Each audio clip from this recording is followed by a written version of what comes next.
반갑습니다. 형님들 안녕하세요. 자, 해외 축구 한번 주말 라운드 진행해 보도록 하겠습니다. 이번 주말 라운드 끝으로 국대 주간이 열립니다. 이제 월드컵을 나갈 최종팀을 가리는 이런 라운드가 있는데, 국대 주간이 다가오기 전에 이번 주에는 이제 좀 이탈리아나 라리가 위주로 좀 준비를 했습니다. 다른 잉글랜드도 몇몇 더비 매치도 있고 이렇게 좀 살펴보려고 했는데, 사실 말씀드릴 건덕지가 별로 없더라고요. 애매하기만 해가지고 이번 주에는 좀 준비한 경기가 좀 약간 적은 점, 그래도 이런저런 기록들이나 특이사항 말씀드리도록 하겠습니다. 자, 첫 경기는 파르마 대 크레모네세 경기입니다. 제가 여러 번 파르마는 리그에서 가장 점수가 덜 나는 팀이라고 했었어요. 근데 그러다가 토리노한테 직전 6위 사실점이나 하면서 이제는 좀 언더가 헷갈리기는 합니다. 근데 이제 상대는 크레모네세가 제가 여러 번 말했던 무승 행진이 굉장히 긴 팀입니다. 15경기까지 3무 11패를 달리고 있거든요. 얼마 전에 이제 같은 강등권인 피렌체한테까지 홈에서 개발리기도 하고, 결국에 이제 다비드 니콜라 감독이 잘렸습니다. 후임으로는 이제 잔파올로 감독이 온다고 하는데, 옛날에 산프도리아나 그리고 밀란을 맡았다가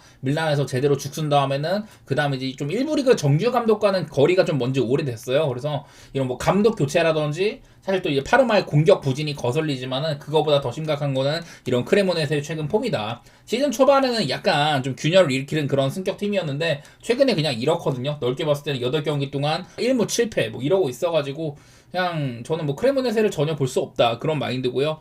언더도 나쁘진 않지만 파르마 때문에 조금 헷갈리고, 어쨌든 감독 변화가 어떤 영향력이 있을지 이런 것들이 조금 불투명하기 때문에 저는 파르마가 정배라고 생각을 하고, 햄무 같은 것들도 볼만은 하지 싶습니다. 그 다음은 밀란 대 토리노 경기입니다.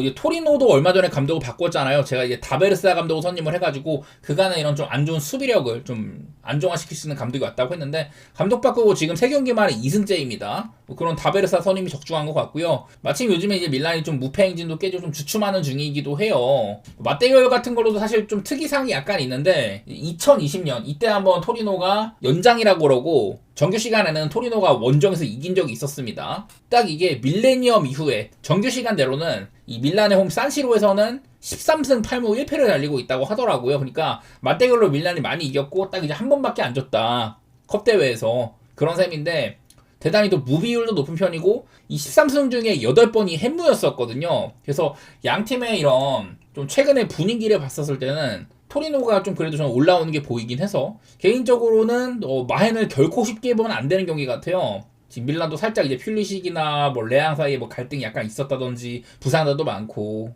저는 밀란이 그렇게 편하게는 안 보이더라고요. 저는 그래서 토리노가 원래 이프렌도 한번 배당을 보고 싶었어요. 햄무비가 높아 보니까. 그래서 이프렌도 배당이 한 1.6 정도 나오면은 그 정도는 봐도 괜찮겠다 생각을 했고, 좀 더 배당을 높이려면 1프렌 같은 거 봐야 될 텐데, 사실 그건 확률이 그렇게 높지는 않은 것 같습니다. 저는 2프렌이나 1프렌 이런 좀 프렌 방향성으로 보는 경기가 될 것 같아요. 밀란이 쉽지 않을 거다, 이런 마인드로. 그 다음은 유벤투스 대 사솔로 경기입니다. 당장 이제 사솔로는요, 옛날에 이제 강등당했던 시즌이 한번 있었는데 그때도 유벤투스한테 이겼었습니다. 그러니까 얘네들은 리그의 탑팀 상대로도 꾸준히 경쟁력이 아주 없지는 않았었어요. 종종 이런 위급 팀의 발목을 잡는 능력이 있는 놈들이기는 하다. 어쨌든 유벤투스는 이제 챔피언스 리그도 떨어졌고, 리그에서 챔피언스 리그 진출권을 노려야 되는 그런 상황이잖아요. 현재 리그 테이블상 이제 5등에 위치를 해 있습니다. 코모랑 1점 차라서 충분히 가능한 시나리오예요. 아까 봤던 맞대결로 유벤투스가 홈에서도 한번 진 적이 있었습니다. 2021년에. 근데 역대로는 유벤투스가 홈인 경우에는 10승 1무 1패로 딱 이때 한번 진 셈이에요. 그래서 승비율도 굉장히 높은지라서 변수가 아주 크지는 않을 것 같습니다. 사스올로는 이번에 리그에서도 한 점차 승부가 대단히 많은 팀 중에 하나고, 유벤투스도 요즘에 공격수들이 많이 좀 부상도 많이 있거든요. 나오는 애들도 조나단 데이비스 같은 애들 좋게 보긴 어렵고, 이제 갈피 잡기가 어려운 경기 같습니다. 저번에 원정에서 3대0을 거뒀을 때, 이때는 유벤투스가 스팔레티 감독 체제에서 공격이 살아났을 때인데, 지금은 마땅히 그런 생각까지는 안 들어서 좀 유벤투스를 본다면은 차라리 그냥 일반승이나 햄무 욕심을 부릴 만한 근거가 조금 부족해 보이는 매체라서 얌전하게만 보도록 하겠습니다. 자, 그리고 라리가도 한 4경기 정도 있는데, 사실 한 2경기 말고는 딱히 볼 게 많이 없더라고요. 그리고 먼저 엘체 대 마요르카 경기 말씀을 드리려고 하는데, 제가 여러 번 이제 엘체의 최근 분위기가 굉장히 좋지가 못하다, 이런 얘기를 많이 드렸습니다. 얘네들이 후반기에 대해서는 엄청 DTD가 심한데, 후반기에 13경기째 이렇게 승리가 없다고 했었죠. 3무 9패. 그리고 이제 마요르카는 얘네들은 원정 고자입니다. 원정 8경기 3무 5패 승리가 없다. 마요르카도 당연하게도 홈이 좀 더 나은 팀이죠.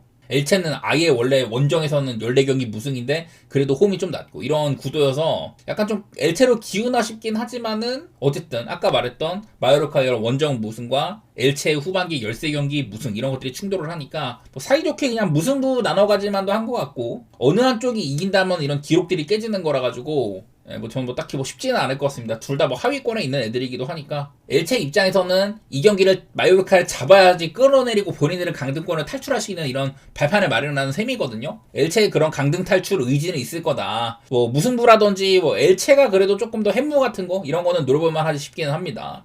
그리고 마지막으로 에스파뇰 대 헤타페 경기인데 자 엘체만큼 이 에스파뇰도 후반기 DTD가 굉장히 셉니다. 리그에서만 11경기 3무 7패거든요.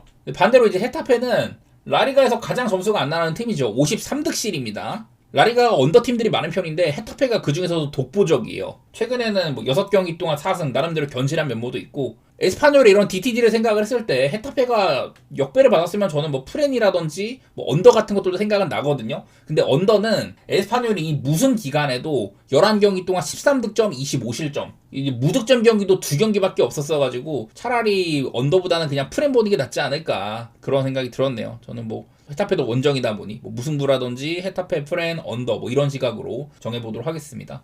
뭐 다른 오사수나 대 지로나나 세비야 발렌시아는 별로 막 이렇게 얘기할 만한 게 별로 없더라고요. 어거지로 쥐어짜도 뭐 보이는 게 많이 없어가지고 오늘 이렇게 5경기 정도만 짧게 하고 마무리 짓도록 하겠습니다. 오늘은 뭐 이런 감독 교체라든지 맞대결상으로 조금 이제 건덕지게 보이는 것들 또 이제 라리가에서는 흐름이 안 좋은 팀들 간의 대결 이런 것들 좀 주목을 해봤으니까 그런 것들 한번 건져보시면 좋을 것 같아요. 도움되셨기를 바라고 저는 또 내일 뵙겠습니다. 감사합니다.